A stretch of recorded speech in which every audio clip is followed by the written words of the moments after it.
What is up, Ravens flock? This is We Bleed Purple podcast of the Week 6 edition for the Los Angeles Rams. Daniel Wilcox, Matt Trigger. We have a very special guest coming on the show tonight. A really good friend of Daniel's. He is renowned in Baltimore for his sports coverage across multiple platforms and publications over the last dozen, maybe 15 years. Bo Smolka, thank you for joining the show. It is great to have you on. Oh, thank you. Good to see you, Wilcox. You too, Bo, man. Hey, man, I'm super excited to get you on the show. For those of you that don't know, we started the Believe in Ravens podcast about 3 years ago, and me and Bo was the first host, original host, and we did it. Had a great time with the show. We did a great. I had fun with Bo. I think Bo enjoyed me as a co-host, and we kicked ass, But eventually Bo, tapped out, and he was like, "I'm out." I was like, "Cool." And then I stayed for a couple more years. I was able to get Matt on, and then me and Matt left the Believe Network last year and came on and started our own show. So we've only had 2 guests on so far, Bo, and I just didn't want to go past 5 without trying to get you on the show because Well, I I felt, appreciate that. I man, appreciate that. you was amazing, bro. Like I enjoyed being your teammate and getting to know you and your family, man. And it was exciting to be on the show with you because Bo was like one of the most detailed, most oriented, structured. You could tell he was a professional at his craft and he knew exactly what he did. He structured the entire show and made my job extremely easy. All I did was answer questions pretty much the entire show. Since then the show's kind of evolved a little bit more. I get to ask a little bit more questions too. So to be able to have Bo on is an honor for me. And to be able to bring him on with my co-host Matt Trigger now, who is amazing. And I've really gotten to know Matt a lot over the last 2 years. It's been fun. So to kind of bring this trio together, I think is amazing right now. It's pretty dope. I agree. Very good. Bo, I guess let me start this thing off, because I'm at home in Atlanta. Matt's in Baltimore. Matt and Bo is in Baltimore as well, but Bo is actually inside the locker room, around the players all the time, around the organization all the time. And I felt like I think this entire season, I think we all doing this right here, like trying to scratch our head, like what the hell is going on? And for the last 2 years, I've been chalking it all up to coaching every time we lose a big game because I feel like we go into these big games and get out coached. So I'm not surprised, but I'm still kind of surprised. At the same time, I'm still kind of shocked. I would love to just hear your input on what you see because you're inside. You're kind of our fly on the wall to kind of get a chance to hear, see, feel, touch everything that's kind of going on inside the Ravens organizations or around the Ravens organization. You about as close as we can get without getting into the locker room ourselves. Well, thanks. I mean, they don't tell me everything, but Correct. I mean, I think all of us. I think everyone is just kind of in a state of shock at the moment. I mean, all through August, we myself included, I thought this was one of the better, deeper rosters in the league. They had 5. Once they brought Jair Alexander on, they had 5 former first-round draft picks in the secondary. We thought that would be a strength. We did too. And and even before, and the injuries have been decimating. And anytime if Lamar Jackson's not available, that changes everything. Yeah. But even before that, Lamar Jackson played in some of the earlier games. They did not play particularly well, and the defense has gotten gashed. Yes. And I think the biggest thing is they just don't feel. It feels like they're just within the locker room. I just think there's a combination of like surprise, kind of frustration, and I don't think anyone from Eric DeCosta on down expected this to be where it is right now. And I think if you ask John Harbaugh, the thing I think he would probably be most disappointed about is it just feels like the other teams have been more physical against them. Correct. And I think that's been something that Harbaugh's teams generally are going to be physical, and they want to win at the point of attack. They want to win at the line of scrimmage on both sides. And that's just not happening. The offensive line is getting no blocks. Derrick Henry's getting hit in the backfield. Lamar Jackson's running for his life back there. And the other teams are blasting them right up the middle and just pushing people around. And that is not something this team is used to seeing. Yeah, I totally agree. I'm not used to seeing us not, get out physical week in and week out. And the only team that ever kind of gave us a headache was Pittsburgh, and they was about the second most physical team in the league, or the most physical team in the league besides us. So to kind of see how this thing has kind of panned out is really strange to me. This last week, I keep talking everything up to coaching. Like, this is a coaching mistake. This is a coaching mistake. We should have did this. Like, AFC Championship game 2 years ago, we went in there and did not run the ball. We the number one offense in the league. We didn't run the ball at all. I said, that's coaching. They ain't got nothing to do with the damn players. That's the coach's fault. We lost that game off pure coaching alone. Then last year, we go in there with Josh Allen, number one rushing offense. Same shit. We didn't run the ball enough then either. And I'm like, what are we doing? And this year, I kind of figured the defense was going to struggle a little bit early on. I thought we was going to be better than what we was, but I thought we was going to struggle a little bit because we did last year. And I knew we had some new pieces. We knew moved some pieces around. I knew we lost a couple of guys, Pierce retired, stuff like that, and I knew we was going to come in and kind of be a little sluggish, but I thought we would be smarter enough on offense to make up for it. So to go lose to Buffalo 40-41 threw me for a loop. Scoring 41 points on our defense absolutely threw me for a loop. And then the next week we win. And then the week after that, I'm like, we already banged up. Our defense is banged up. Guys are dropping like flies. And I'm thinking by now they realize that the defense is really struggling right now. So I thought at that point, Bo, the offense would have went more to a run-centric type of offense in order to keep the defense off the field. The other team can't score if they're never on the field. So if we just eat up the clock and we score 21 points and the defense other team only scores 14, we win the game. So yep. I'm looking at it week in and week out, and I'm like, bro, this is all coaching. And then this last week when everybody was decimated and hurt, I'm sitting down looking at this game like, all right, bro, they got to run the ball. They got to freaking run the ball. Just establish the run early, really sit on it. Just sit on the ball all game. Don't go out here trying to do 3-and-out passing, 3-and-out, bunch of 3-and-outs, passing the ball and stuff like that. And we did the exact opposite. We go out there trying to get all these big plays, throws down the field. We 3-and-out, and we get our asses blown out. And I just have never, and the guys look like they quit. Like this is the first time I felt like Ravens players was like, bro, F this, I'm out. And like they kind of gave up on Harbaugh. That was shocking. They lost 44-10. It's tied for the most lopsided loss ever at home. In the franchise, to lose by 34 at home.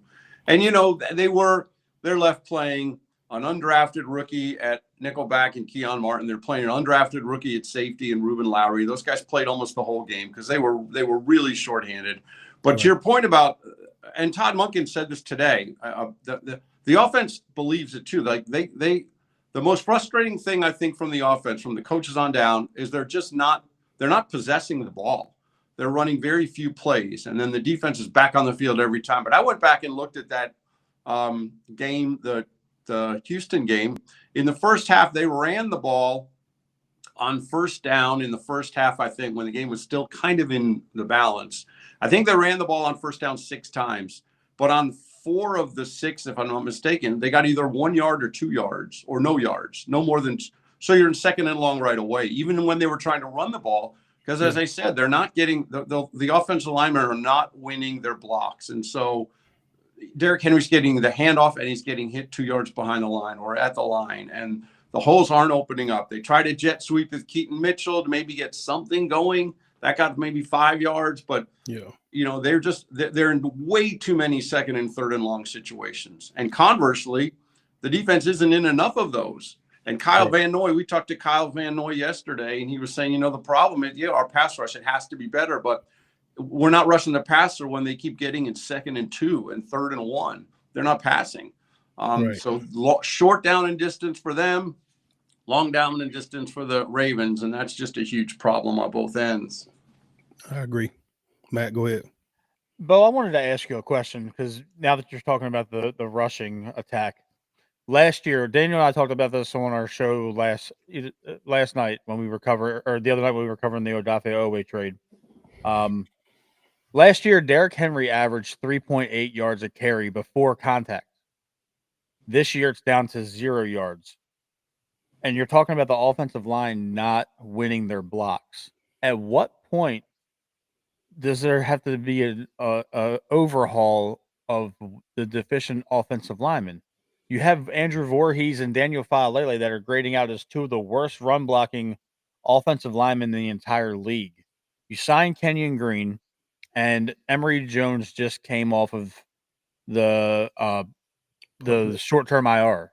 Yeah. So there's Ben Cleveland on the bench. You have Carson Vincent on the bench. You have Corey Bullock on the bench.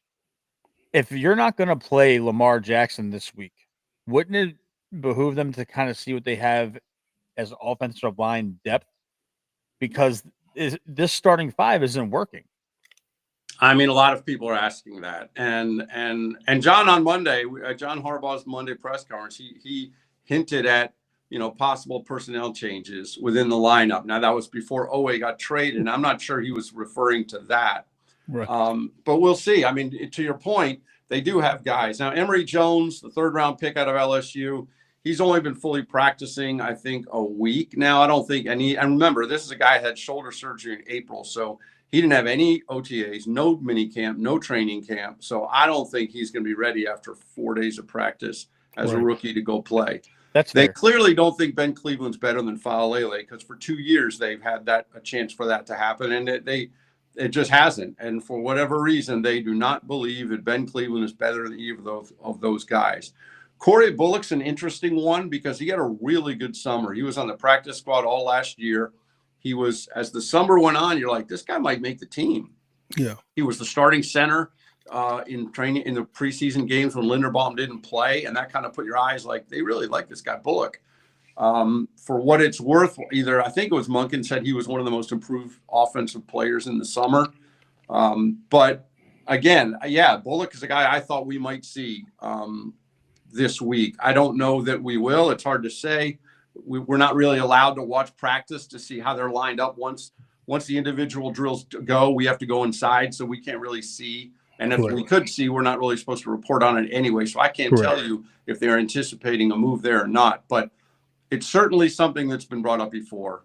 The fans are just like fed up with Faalele, and the team clearly believes in him.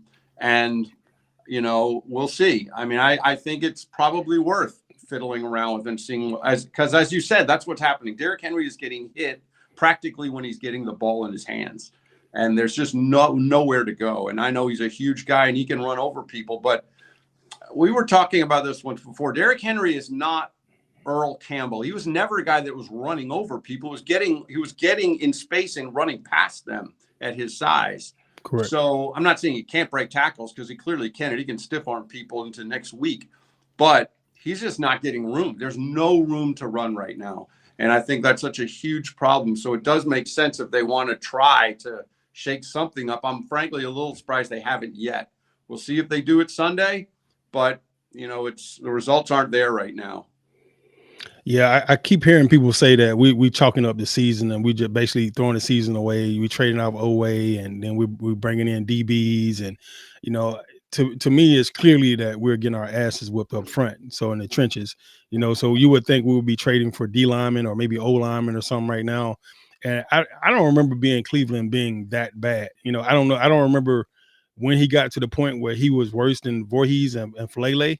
Because what I see from these two guys right now, they don't look like they want to be out there at all. It looked like it's a level of unsureness that's going on, like where they're going the wrong direction or they don't know exactly who to block. It looked like an intelligence thing more than anything, not like an athletic thing. But lately, I just find him standing around looking at the play way too often, and I'm trying to figure out like how could somebody that got to have at least 5 or 10 loafs every single game continue to be on your starting lineup in your depth chart? Are we that bad as far as depth, at offensive linemen? Because I've never seen, that many plays where a guy's just kind of standing in space and he's just not blocking anybody, not going to look up, work or nothing. And then he has his back to the where the defense used to be at. He's looking at the quarterback more than anybody I've ever seen on the O-line, so that's one of those things for me, Bo. I'm just getting frustrated just watching the kind of play that's going out. And Harbaugh, you're right. Harbaugh his teams have always been a very physical team. When he first took this job, I remember one of the things he wanted to come in here is establish toughness. And I was like, toughness? Like, we got the number 1, number 2 defense in the entire league. If anything, you got to talk to the offense. We might need to be tougher, but the defense is good, bro. Like, we got to go against them every day. So we pretty daggone tough too. But he came in initially just trying to establish toughness. And I remember being in pads like twice a day, like every day in training camp, and everybody getting mad and pissed off, that we was in pads twice a day. Like, what are we doing? We had more guys in the freaking infirmary in the training room than we had on the field at the time in training camp. So we was all scratching our heads, so I know he's softened up over the years. Even when I came back and did the internship, I want to say in 2019 or 2018, I saw a different Harbaugh. I know he's, you come in hard like a steamboat, and then you lighten up over the years as it goes, because you start to get in guys that buy into your program. Here, I've even bought into play like a Raven, but this don't look like a team that's playing like a Raven at all. And it looks very confusing to me from your stars all the way down to your backups. And I'm just kind of confused exactly who we are identity wise right now. I'm scrambling for answers. No, I think they are too. Sorry, I will say that, there is some of that. People think, well, you're not tough anymore. You don't do 2-a-days and this and that. But a lot of that is spelled out by the CBA. And right, that's everybody. Be in pads so many days. And so the other teams aren't doing it either. It's not like the right, Ravens are this is regimented by the CBA. So the Correct. people who say, well, the Ravens are so soft now, they don't do this and that. Well, no team is. And if so, that comes down to some other element is going to drive the toughness, and they have to decide what that is, whether it's players getting on each other, whether that's just trying to be more physical. Like you said, Falele, I think the thing that really stands out is someone else described this way, like when he misses, he just misses so badly. He does. And so I think that's one of the things that is notable, is like, how did he miss that? But they've obviously liked him enough to keep trotting him out there, and we'll see. Yeah. I think one of the things that's been more noticeable to me than anything is when you miss a block, you normally go next level. That's one of your main things you do for coaching, right? If you miss your block, don't turn and run back towards the quarterback, because now you're going to become another guy in the quarterback's way.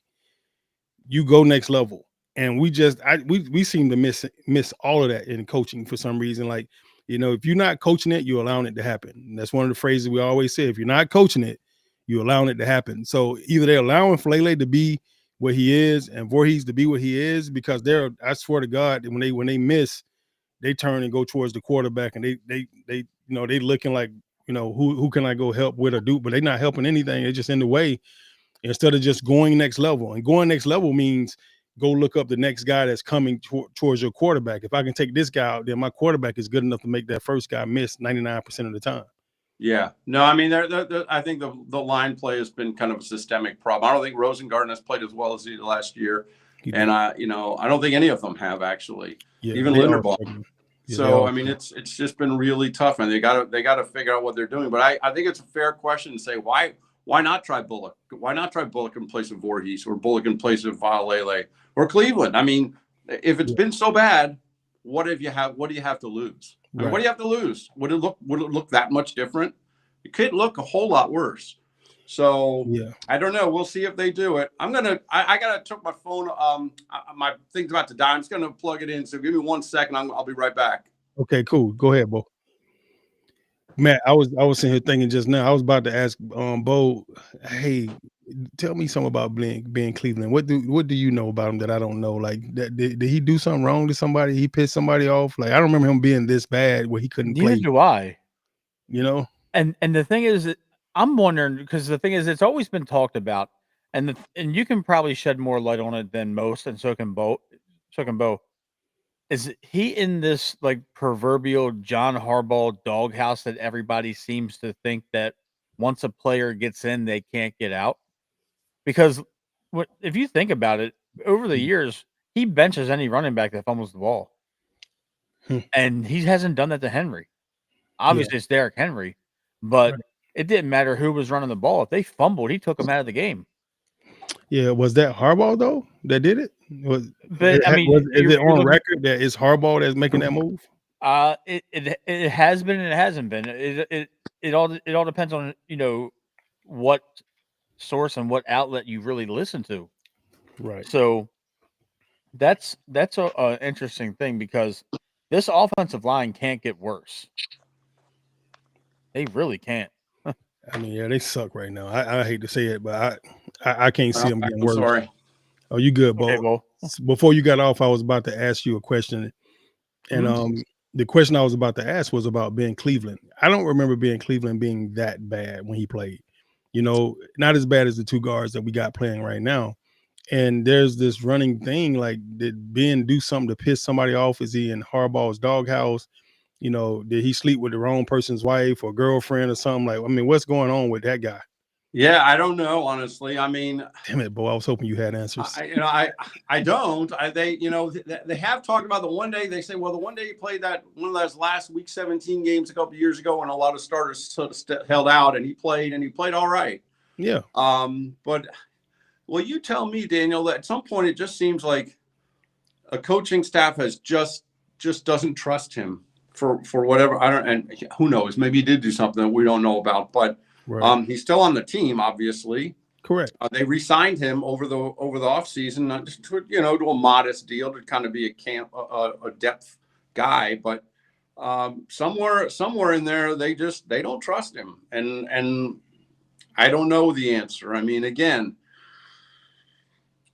I don't know. It just seems like what would be the possible drop off? Would it really could it be any Can't be worse? no worse. Really, Right. right? Exactly. So, and the way they always talk about, it's a meritocracy and results matter, and you would think that something would get shaken up, and maybe it will this week. I don't know. Ben Cleveland wasn't there at practice today. It was not injury related. I'm not sure why he wasn't. There was a personal matter, is what the injury report said. So he wasn't out there today anyway. But Yeah. I don't know, and but like you said, I think either he or Corey Bullock, I think, are both legitimate. And I think at some point Emory Jones will be in the mix here as well, but I don't think he's quite ready yet. I think they're going to take a look at him. But again, he didn't play any training camp, no spring, no summer, nothing until a week and a half ago. So they need to see more of him and probably get him into decent shape. But Yeah. something's got to change, I believe. Yeah, I would think they wouldn't play Jones for a while. I would think I mean, if he hasn't had any training or anything like that, Right. he's just been doing rehab. I don't know if his shoulder would be strong enough to kind of put up with the amount of punishment it's going to take to try to get him ready to play right now. And he would probably need at least a good offseason program to be able to be ready to play. If they take him off the IR list, then most likely they trying to get him out there. Maybe they feel like he's strong enough. Maybe he's been in the weight room enough where they feel like he's strong enough to get out there and get to working. But I would be very cautious with a player that just had a surgery, and I wouldn't be trying to push him out there I mean, at this point, hell, we 1-3 or 1-4? What are we? 1-4.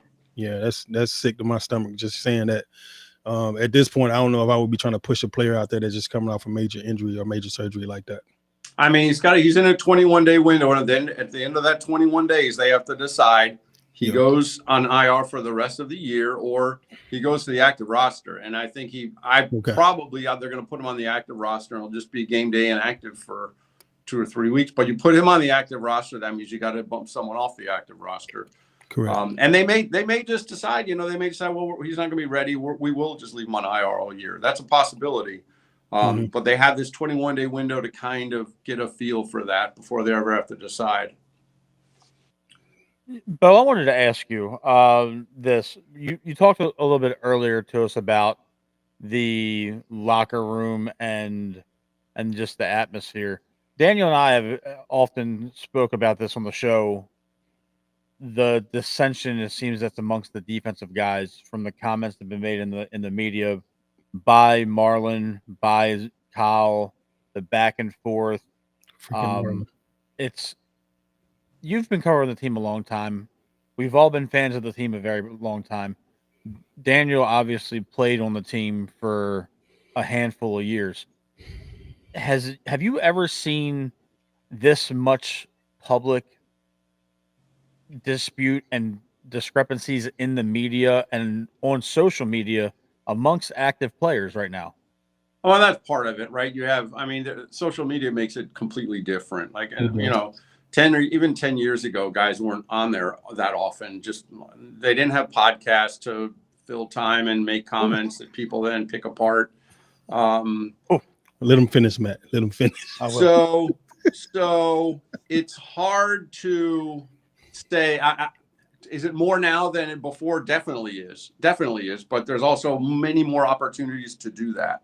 How public it is versus, I haven't witnessed any kind of shouting matches in the locker room itself. Like a few years ago, I know we had one I forget, it was Brandon Williams and I think Earl Thomas almost got into it in the locker room after a game or something. I mean, these things happen probably sometimes. Yeah, but they do. Frustration's got to be there, and there is some of that.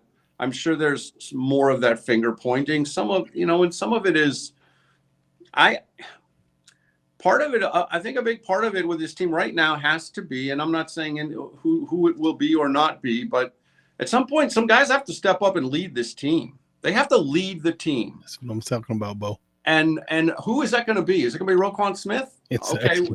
Is it going to be Humphrey? Is it going to be Hamilton? Who is it going to be? And I asked Malachi Stark spoke yesterday, and I said to him, I basically asked, who are the leaders in there right now? And he's a rookie, but he's the guy they put at the podium. So I just asked him, and his answer was kind of like, well, we all have to look in the mirror ourselves. So he wasn't going to say anything. Personally, I think it's going to be Kyle Hamilton. I think he just has that. But I don't think they're getting a lot out of that locker room in terms of leadership right now, and at a time when they really, really need it. Someone's got to be in there getting in their faces, and who's it going to be? It's a test, right? It's a test. They got to decide who are going to lead. Is it Van Noy? He's one of the older guys. He's been around the block a lot of times. He's won a lot. He's been on some teams that kind of unraveled. Is he going to be the guy who's it going to be? Mm-hmm. Yesterday, he was saying that Van Noy was saying to us that, we're getting traded. It's a wake-up call. And fans are saying, well, what do you mean it's a wake-up call? How many wake-up calls do you need? It's 1 and 4. You shouldn't need a wake-up call now. Yeah, you got 4 of them already. But so who's going to lead? To me, that's the biggest thing. With who are going to be the leaders of that team and pull it together. And they got to decide who that is. I think Hamilton's kind of a natural leader, but some of these guys I just don't think are doing it right now.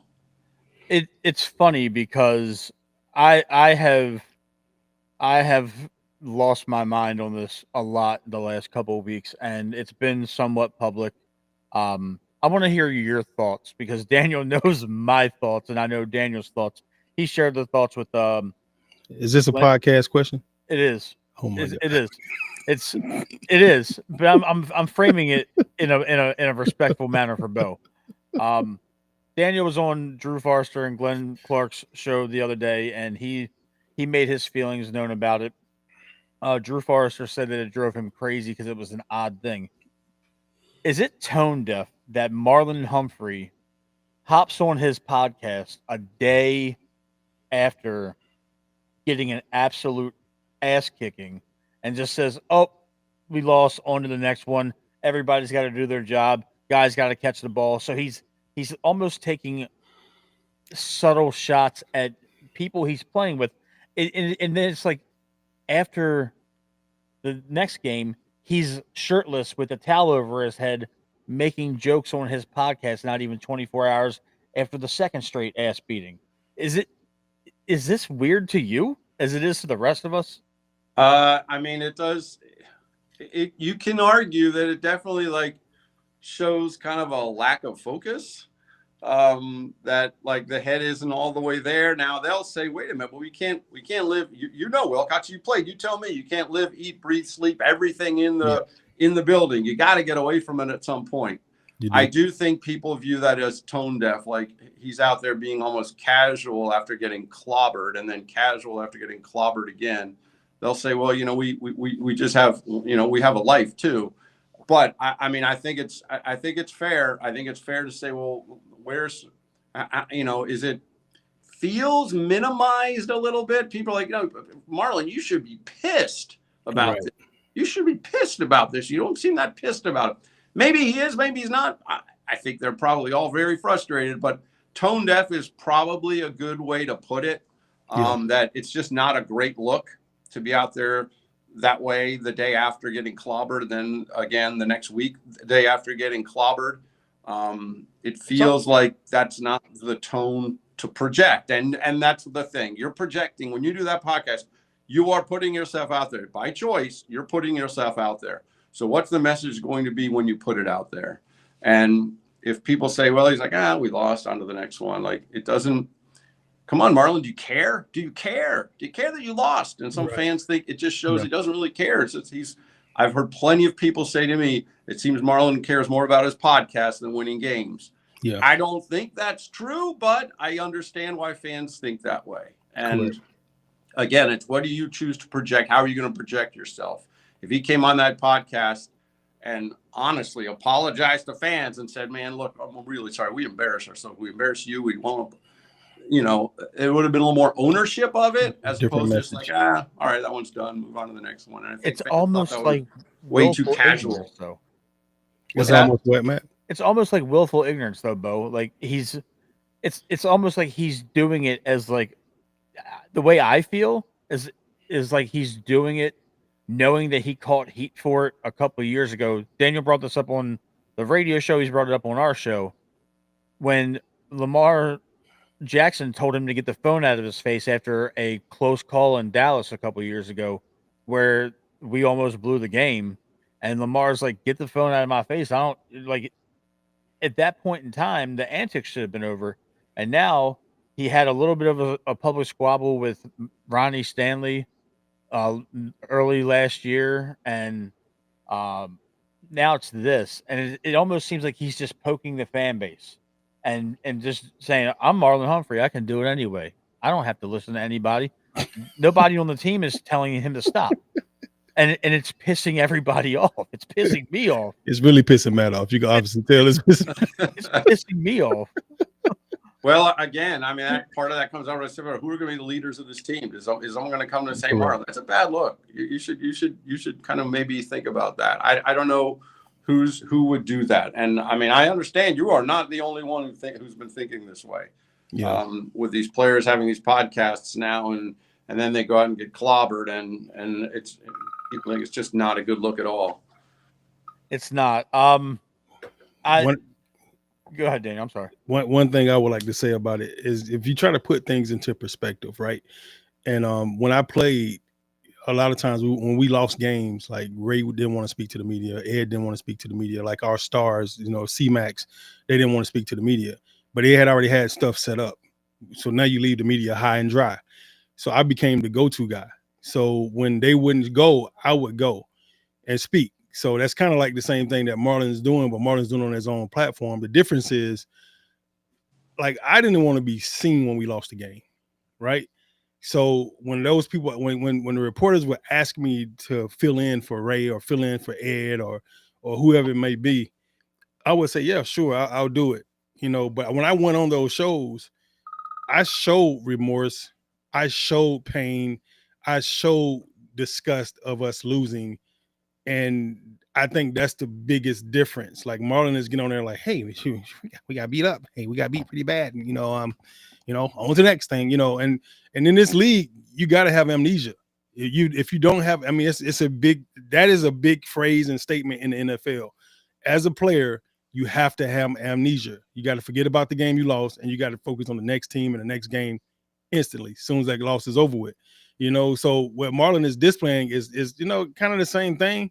It's just the way he's putting his energy out just doesn't feel genuine. It doesn't feel good. It doesn't feel comfortable to any of us because we're all miserable that we lost. And I was telling Matt this earlier, Bo, like, I think I'm starting to become a fan. Like I've never been a fan. Like I've never been to an NFL game until I actually played in one, right? I dressed out for the Jets for the first time I ever went to an NFL game. So I've never truly been a fan. I was a fan of players, but I wasn't necessarily a fan of teams. But I think I'm slowly transitioning over to being a fan. Like I feel these losses now. I'm like, bro, like what the hell are we doing? Like I'm mad. Why am I upset right now? I'm not even playing no more. Like this don't affect me. It's not on my record. I didn't drop the ball. Damn, Mark. You know what I'm saying? Like catch the ball, Mark. Like he's my teammate. He's not my teammate right now. So when I look at this, like I think I'm slowly transitioning over to be a fan. So I'm starting to understand like Matt's pain. Matt is really in pain. Like he feel like every single blow that happens directly to him because he born in Baltimore, raised in Baltimore, bleed purple through and through. So every single thing that happens on that field, he feel like his body is going through that punishment with him, and that loss, his mind is went through that same loss. He don't want to show his face when we lose, like as if he's the player, you know. So I think I'm slowly starting to kind of understand the mindset of a fan, and it's, you know, it hurts a little bit. That shit really hurts. Oh, it does, and and I think the fans are hurting and they're upset. Yeah. And they want to kind of see that kind of from the players too. Correct. And I will say now a couple of losses like Roquan Smith, we can't find him after games sometimes, and Kyle Hamilton is the one guy that pretty much will, and I respect him. Kyle Hamilton he'll come out and answer the bell and say, hey, here's what we didn't do well, and he's usually going to be accountable that way. There's nothing that says they have to speak to the media, but some of these people are definitely not have no interest in talking to us after losses. Right. But to your point, as a fan, these fans are so upset when they lose. And if they do hear from these players, they really want to know that those players are so upset too. And now maybe it's a day or two later and they don't kind of get that. They don't get that kind of, they don't get how pissed off they are about losing this game. So then they wonder if they even care that they lost the game. And I'm sure they do, but I totally understand the projection that's out there that doesn't match the way the fans are feeling. And then they feel the players are minimizing it. Right. And, that's on them. Like I said, they choose to do these podcasts and they're out there publicly and they project that way. What's the tone you want to set out there in the public space? And so they have to kind of, to some extent, answer for it because people are going to be on them about it. It's not necessarily the losses themselves. Buffalo was a very hard fought, very physical game. They came back and won. It's another comeback loss that, another blown lead 17 that Harbaugh's had in however many years. It's the manner in which they're losing the follow-up games after Cleveland.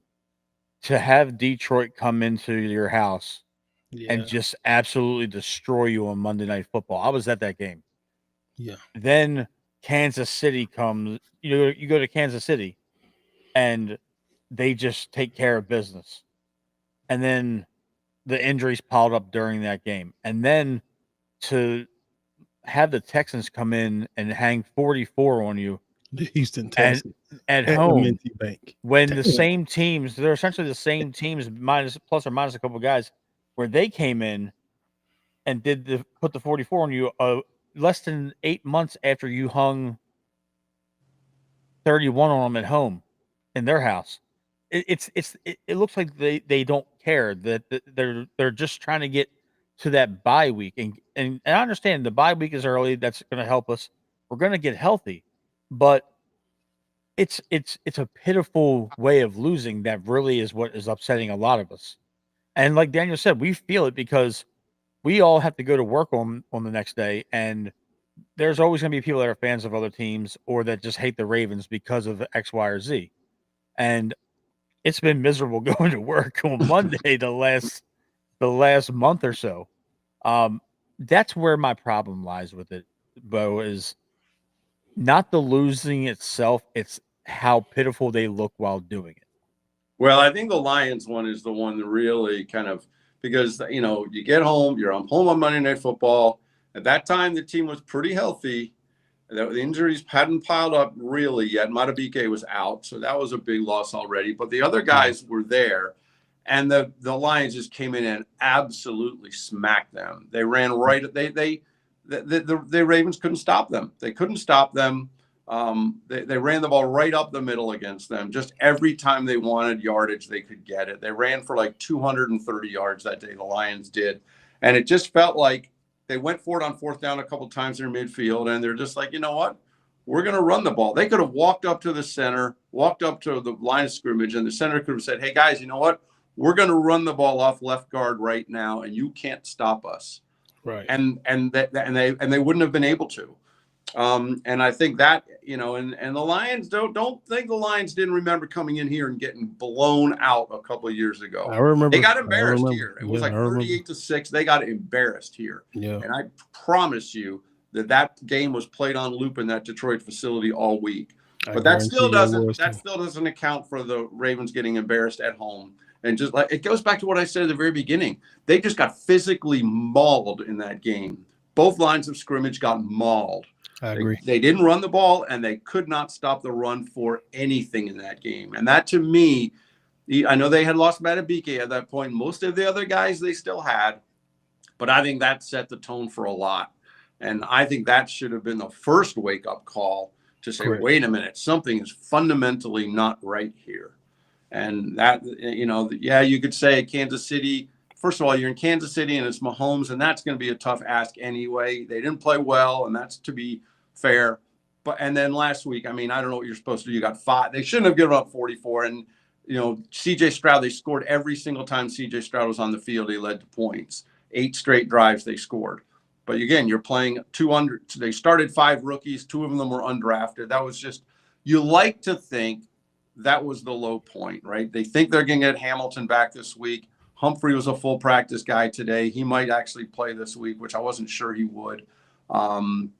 So you like to think you hope that, say, by late November, there's the season still in the balance for getting a playoff spot. And you're looking back and saying, wow, I can't believe that Houston game was the low point when we had to play Reuben Lowry every snap at safety. We had to start 5 rookies. Yeah. But to me, in the whole picture of this disappointment, it's that Lions game that really stands out, because that's the one they had their players and they got mauled on both sides of the ball. Well, I'm a firm believer of this right here, and I have to fight with my 20-year-old all the time because he'd be like, Dad, that guy sucks. And he's trash, Dad. I was like, Tristan, first of all, look, nobody's in the NFL is trash. Every single player in the league was all state, all county, all district, all American, all Sun Belt, all SEC. Every single player, so there's no scrubs in the NFL. Now, do some get there and the cream, rise above the crop? Yeah. Some just separate themselves. They're different. But every single player out there is a really dominant player and a really, really great player. So when I see teams struggle like this, to me, it's one of 2 things. It's very bad coaching, and coaching not being able to evaluate the talent that they actually have. Because, like, I take a guy like myself, I bounced around the league 2-3 years. Nobody knew what position I was or what position I played. Then I get to Baltimore, and Billy was like, where the hell you been?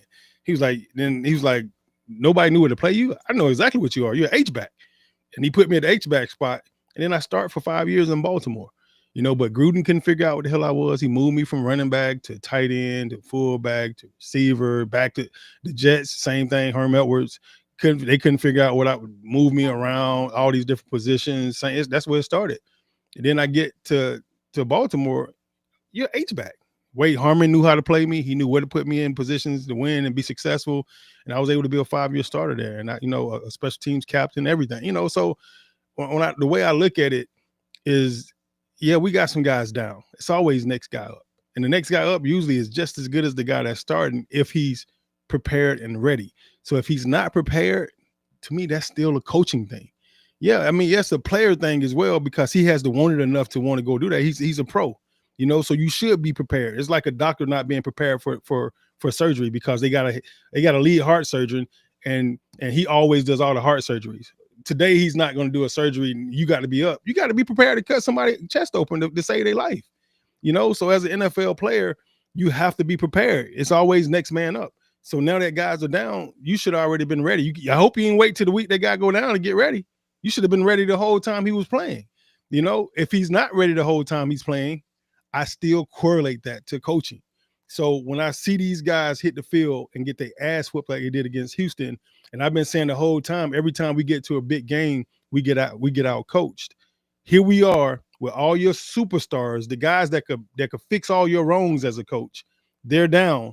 And now the guys that can't fix your wrongs as a coach, and you actually got to coach them, they go out there and get their asses mollywopped.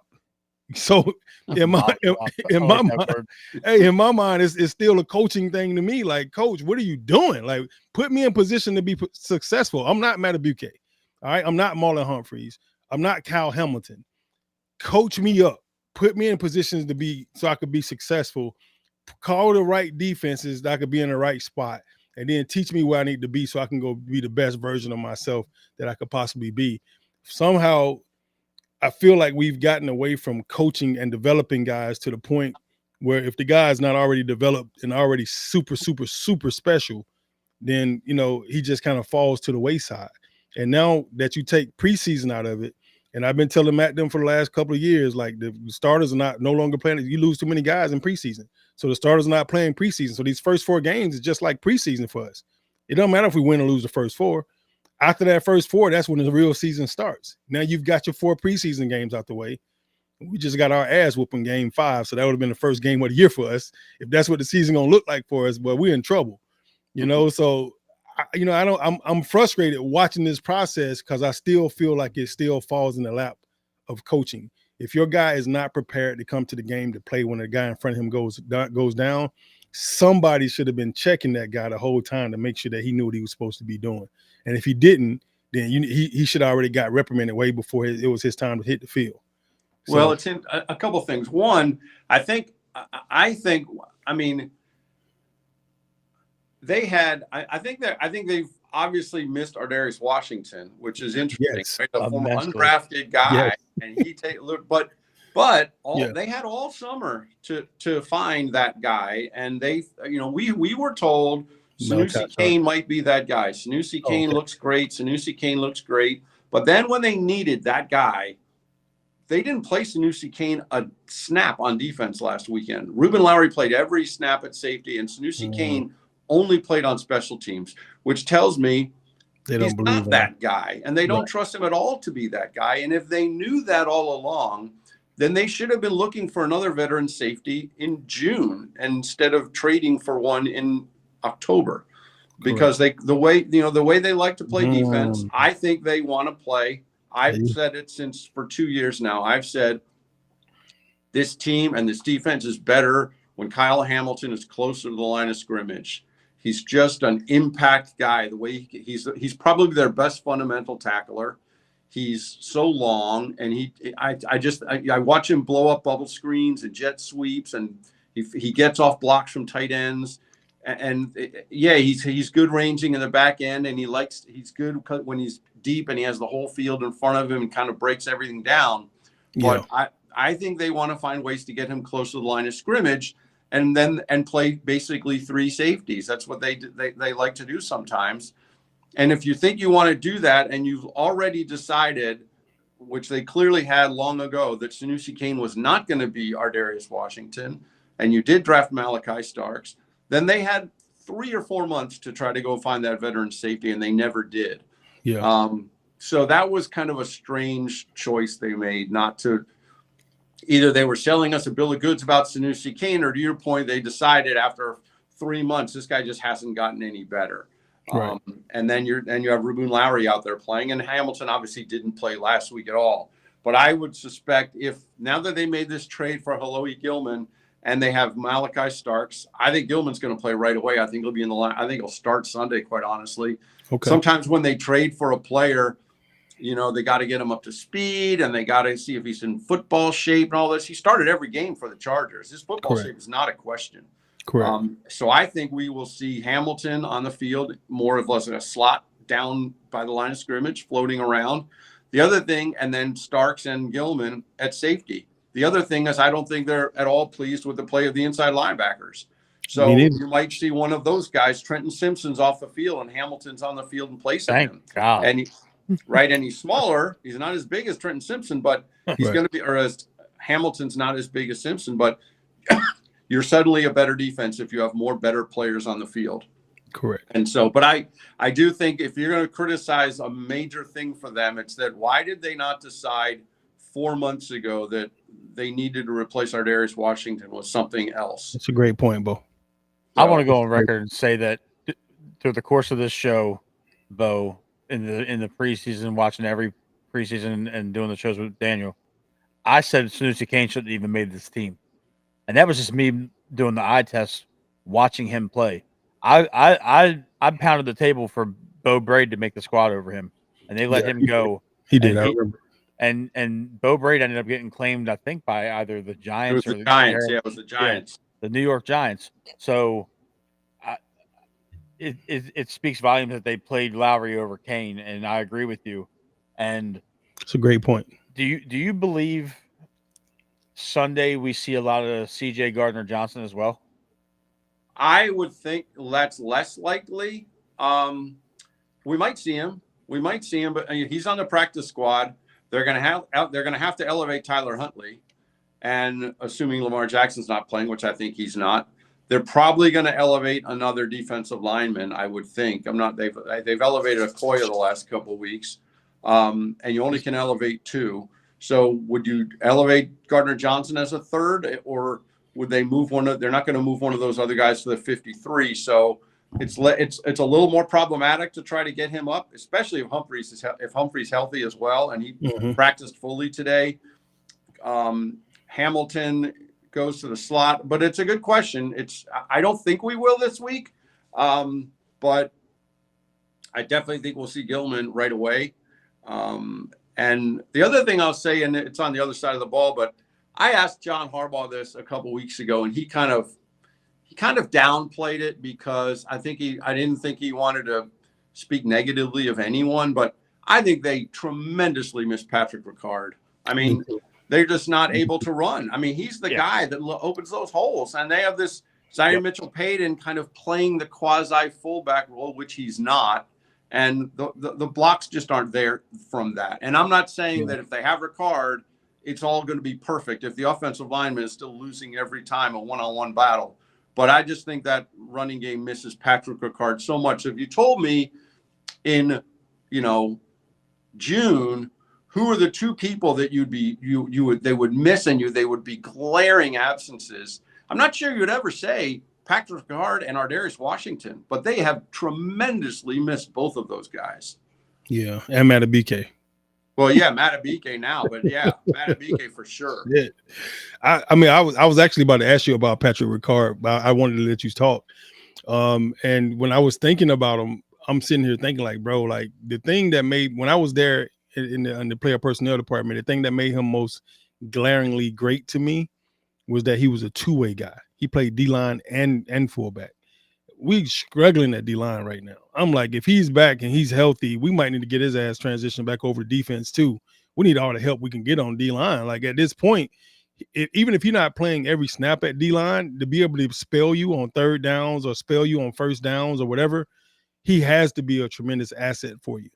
That's interesting. I hadn't thought of that again. He hasn't played. I mean, you're right. He came in. I mean, he was drafted as a defensive lineman. Were you here when he got drafted? Was that the year you were in the personnel department? I think so. I can't remember if that was his first. No, it was his Pro Bowl year. So it was his second year. Okay. Yeah. Because I told him that year he's going to go to and then they said, maybe you should play fullback too. And I remember he used to have like a red penny and he'd play defense for some reps and then he'd put that on and now he's on offense. And he hasn't played a defensive snap in probably 3 or 4 years, but it is an interesting thought. Now, he's been I think it's been frustrating all around. I mean, August 14th, he leaves with his calf injury, and I think they thought it would be a few weeks. It might linger into the start of the season, and then clearly he had some sort of setback, and now he's out more, and now he's out more, and now he's out more, and suddenly you're like, well, why didn't you put him on IR back at the beginning of the year if he was going to miss all this time? And John on Monday basically said to us, we didn't know it was going to be that bad. It was obviously got more problematic than we wanted. And we would have put him on IR back then if we knew then what we know now, or if we knew we were going to miss all these games. He was out there today for the first time since August 14th. So that's almost 2 months. So John told us on Monday, they're kind of eyeing the Bears game for him, which would still be, that was a fairly quick ramp up especially with a bye week in between. But the goal is to have him play in Chicago. But that's a fascinating idea. When I'll have to ask around. I was hoping to talk to him Ricard today, but I never saw him. But hey, just out of curiosity, because you are right. I mean, they need some answers up front on defense. It's just it's been a long time since he played there, but it would be an interesting thing to kick around. What kind of injury did Pat have? What was it? It's his calf. That was how it's described. So I don't know exactly what, whether he re-pulled something or did, not. I don't think he had a surgery of any kind, but it's just, it was just described as a calf injury. So I don't know. I think if I remember he aggravated it when he tried to do something with it or what took place. in my experience with a calf injury, you just got to sit down, don't do nothing. Like you just Well, got that's to what rest it. Marlon Humphrey is, a calf injury, and he only missed one game, and he practiced fully Yeah. today. So there's got to be different layers of calf injuries, right? Yeah, So, for sure. and clearly Ricard did something that made it worse, or he would have been back before now. Correct. Okay. Yeah. Go ahead, Matt. I'm glad that Ricard's back, and I'm glad that he's like you said, Bo. He's been an immense part of this run game, and I've been saying it this entire time.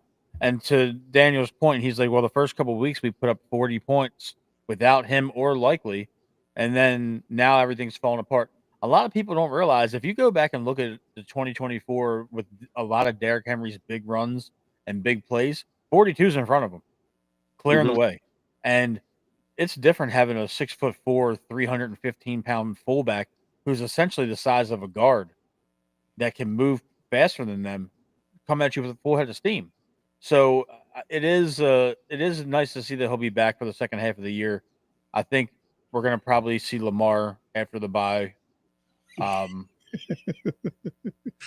I also think some of those Derrick Henry runs, the other thing that comes up, we talked about this before. Yeah. A lot of those long Derrick Henry runs came in the second half on his 20th carry of the game when that defense is gassed. And right now, no defense is gassed against this team because they're not.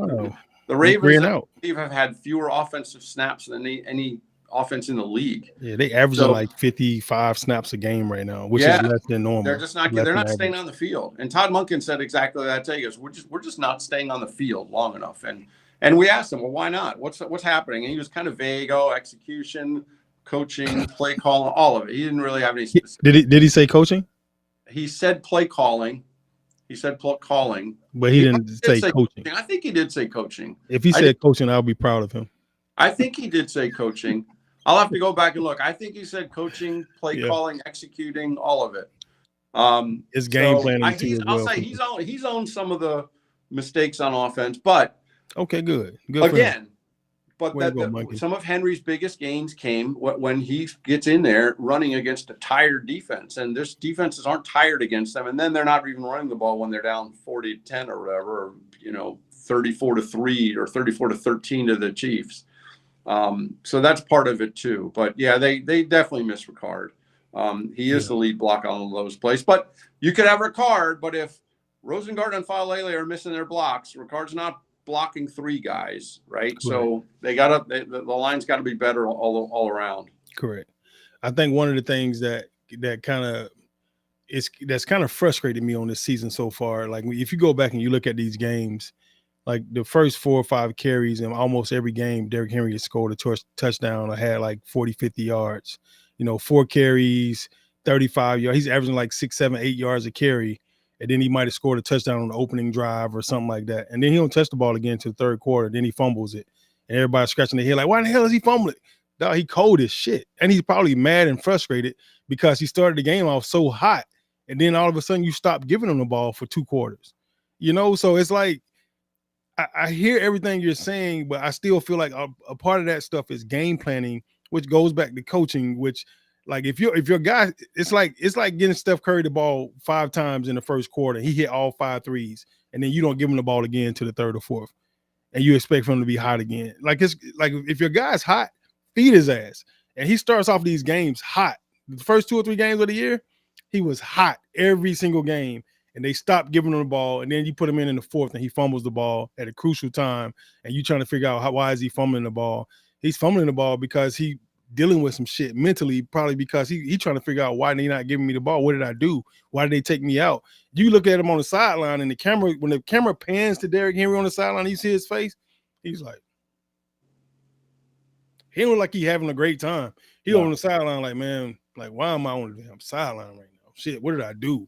Like, why, did I make the right decision coming here? I balled out last year. This year, they acting like I got chicken pox or something. Or I got COVID vaccine. They don't want to give me the damn ball, So he starts fumbling, and all of a sudden that becomes a problem for him. Yeah. And it was never a problem for the guy. So it's like, all this stuff is mental. All this stuff is we're just because you're a man don't mean you don't have feelings. And I try to tell this to my wife all the time, Bo. Like, look, man, just because when I get mad at you and I'm yelling at you, you hurt my feelings. My feelings are hurt. I'm angry because my feelings are hurt. You know, like I don't cry. I'm not sad. I'm not gonna sit here with pouting with my lip out like I'm a 5-year-old. I'm mad because my feelings just got hurt. I sit there and watch this guy on the sideline look like he's angry almost every game. And you can go back and watch the tape. You'll see it. If you just watch a live game film, you'll see when they show his face, he don't look like he ecstatic. You know, he looked like, man, why am I not playing more? Why am I not getting the ball more? And Harbaugh was the main one talking about, we didn't bring Derrick Henry here to give him the ball 20 times a game. Why the not? He's a workhorse. Yeah. And I mean, the fumbles were, they were uncharacteristic. He had 3 in a row. I know he was frustrated about that himself. Yes. Sure. You know, when the one was a nice player, it got punched out from behind. And correct. And, you know, Probably. but those, if he doesn't fumble that game at Buffalo, they win that game. There's no doubt about it. Correct. So that's been frustrating. That's been last year and other years. Last year there were times, you're right, 6 carries and then you don't see him again until the second half. And maybe I don't know if that was part of the plan. It was like, let's get a fresh Derrick Henry in there against these guys. But he's the most impressive physical specimen I've ever seen, and so I'd give him the ball. Me too. Me too. But again, last time they did, and I told you they had, I think, 6 carries in the first half, and 3 of them went for 0-1, or 4 of them went for 0-1 or 2 yards. And the 6-yarder was Keaton Mitchell on a jet sweep, so he just was getting no room to run, and that's got to be frustrating for him too. So it's and Todd Monken has said, we got to get this run game going. We got to be able to sustain drives, keep the defense off the field. And they're just not doing it. They're not doing it with Lamar Jackson. They definitely weren't doing it with Cooper Rush. So, yeah. Bo, I want to kind of get to the portion of the show where Daniel and I like to. Daniel likes to keep track the old school way with his handy dandy notebook and his little notepad right here.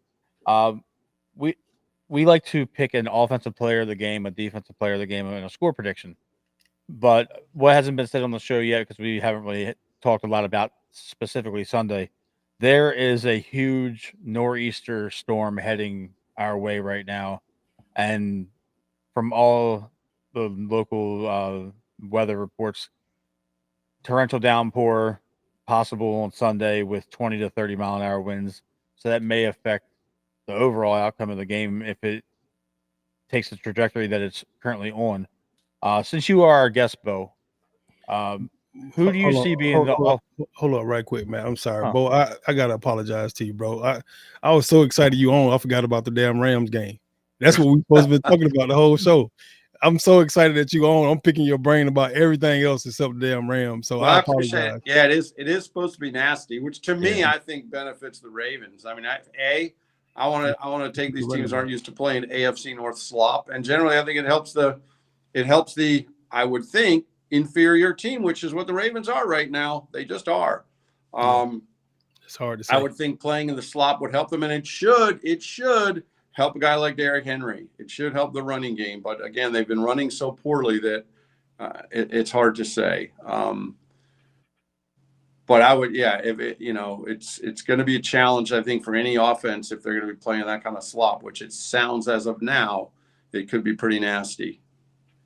Absolutely. I know that you've been giving us, gems for the last hour, and we don't want to take up a ton of your time. You were so gracious to come on the show, but since you are our guest, Bo, we're going to let you go first. Pick your offensive player of the game, your defensive player of the game, and give us a final score for Sunday afternoon. Oh boy, offensive player of the game. I'll go with Mark Andrews, only because I think that they're probably going to have to throw the ball, and he's going to be the guy that they can throw it to in the range of the field where they can complete passes. And he's as frustrated as anyone too with how this is going right now. Contract year, he wants to be he's still upset about the Buffalo game last year. I think he's had this fire in his belly since that happened last year. And then of course the weird interception the other day. The throw wasn't good. It's down by his feet. He can't corral it. Goes up in the air. He gets picked off. He came over the sideline after that play and just kind of slammed his helmet down. I think he's going to be. I'll say him. Wouldn't surprise me if it's Eric Henry, but I'll say Mark Andrews. Defense.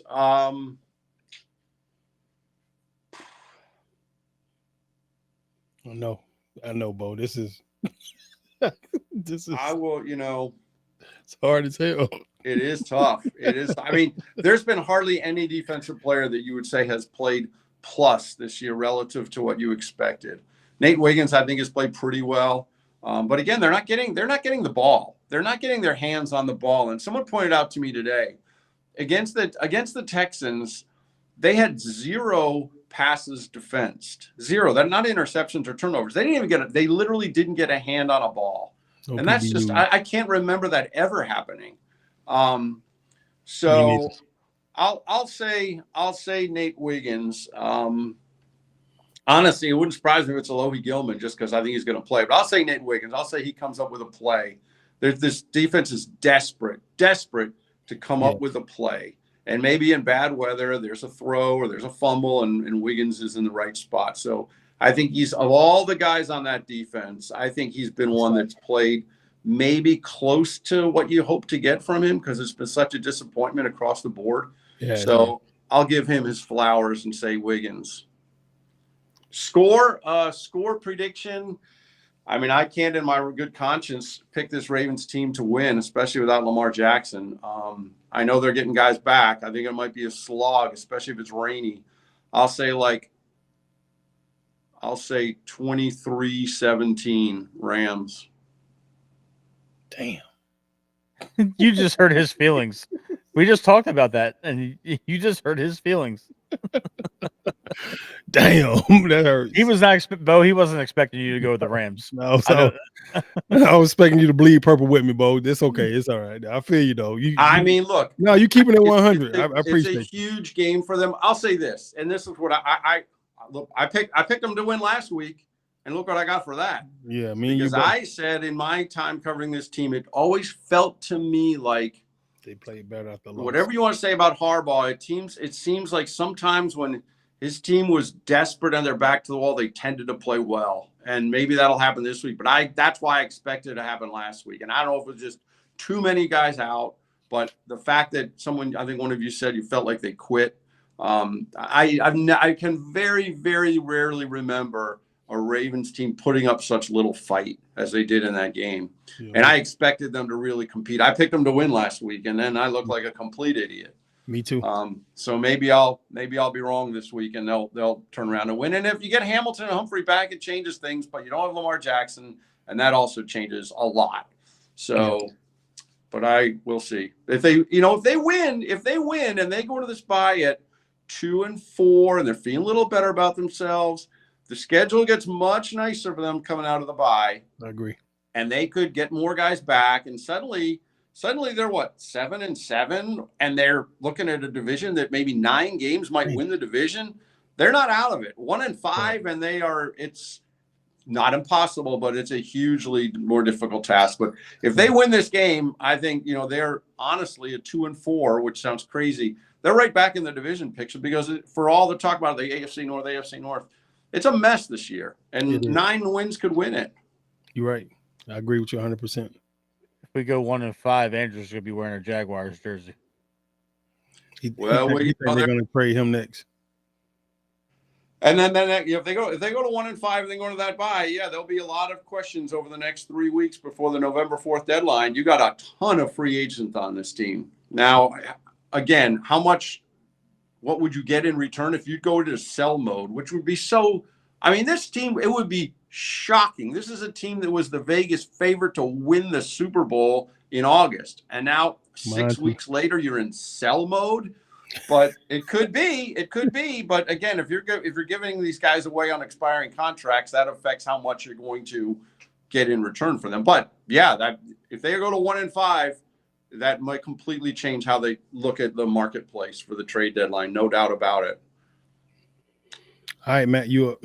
What you got?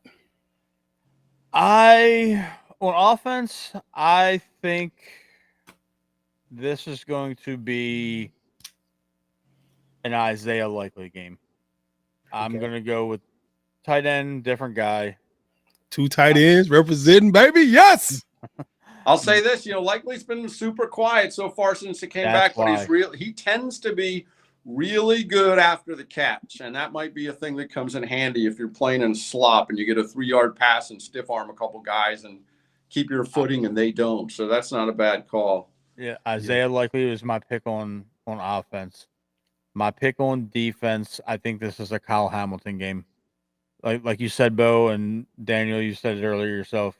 We're going to see Hamilton a lot closer to the line of scrimmage. If it's a messy game, that's one of those situations where he can pick up a scoop up a fumble, or blow up a screen to create a fumble, or pick a pop pass off something. I think it's that Kyle Hamilton type of game. My confidence in this team is wavering a bit. I'm always going to pick them to win, no matter the insurmountable odds. I think this is a 21-20 game Ravens. I think Tyler Luke comes through with an extra point, honestly, to win the game. I struggle with the score all day, Bo, because when they were talking about the weather here in the city, I'm just like, oh no, this it looks like it could be nasty. And Daniel's coming up for the game, so are you? Yeah, I'll be there. So that's 21-20 Ravens. I'm just hoping that these guys can get it turned around, because I talked about this with Daniel a lot, Bo. This Ravens team would piss us off so bad. They start the season 1-4. All these injuries, they're gonna win on Sunday, and then they're gonna string off a series of wins post bye, and it's gonna piss me off even more that we started 1-5 or 2-4, and we're gonna be talking about a playoff berth by Thanksgiving, and it's possible. All this conjecture of fire Harbaugh is going to go away, and all this talk of fire Zach Orr is going to go away, because we're going to win the AFC North. Like, this is the kind of thing that's going to happen that's just going to agitate my soul. Yeah. It could happen. Like I said, the schedule gets much more forgiving after the bye, which they knew all along. But they gotta get a lot right first. I agree. I feel like everything Matt said could possibly come true if he's not asleep when he was dreaming it. Offensive player of the game for me, I'm gonna go with Keaton Mitchell. Defensive player of the game, I'm gonna go with Nate Wiggins. If it's not Nate Wiggins, I think it's gonna be Green. I think 45 might have a big day. We need somebody desperately on the D-line to have a big day. And I'm gonna go with the Ravens win 28-27. I bleed purple. I mean, I'm a ride or die with them both. I'm either gonna win with them or I'm gonna lose with them. Either way it go, I'm going with them. So that's fair. Harbaugh, I still got your back. Okay, so let's go. Don't do that. Don't do that. There's no pandering on this show. You're right. Harbaugh, figure this shit out, man. Let's go. Well, that'll do it for our show. Thank you so much. Yeah, you're welcome. It's great to see you guys. Us. Yeah, absolutely. Before we let you go, there's a lot of comments. We normally post a lot of comments and a lot of questions, but we wanted to give you our undivided attention for this hour. Where can everybody find your work? I know that you're with PressBox and you are in multiple publications. Where can people find you on social media and your daily work? My daily work's at PressBox. The website address is PressBox Online. All big one big long word, PressBoxOnline.com. And then my Twitter or X, whatever you want to call it, just my name, BSMOLKA. So everything I do through the Ravens, the in-game stuff and pre-game stuff and post-game stuff, locker room, whatever, it'll all be there. And then I'll have the write-up after the game. We'll be on PressBox Online. Thanks, Bo. Thank you so much, Bo. Yeah, Daniel, where can everybody all right. Thanks, Bo, guys. Thank you so much for joining us. Have a good one. Great talking to you. This is the longest show we had so far, Bo, just so you know. We appreciate you, bro. All right. Be good. Sign out. Matt, everybody can find me on IG at Daniel.Wilcox, and you can find me on Twitter on X at Coach Wilcox. Don't forget to like and subscribe to We Bleed Purple on YouTube. Matt, awesome show today. Great having Bo on. Where can they find you at, Matt? I'm on mtrig WBP on X, mtrig89 on Instagram, Matt Trigger on Facebook. That was a great show with Bo. Thank you everybody for tuning in. Like Daniel said, subscribe, like, share, turn your notifications on for when we go live. Find us over at TikTok at Matt_WBP, and you can look up Daniel there as well. I tag him on all of our reels. Thank you guys so much. We've been getting a lot of traction on social media because of you guys, so we are very thankful for that. And we will be back Sunday night or Monday, we're not sure yet, with the post game for the Los Angeles Rams show. And that is a wrap. Bird Gang out.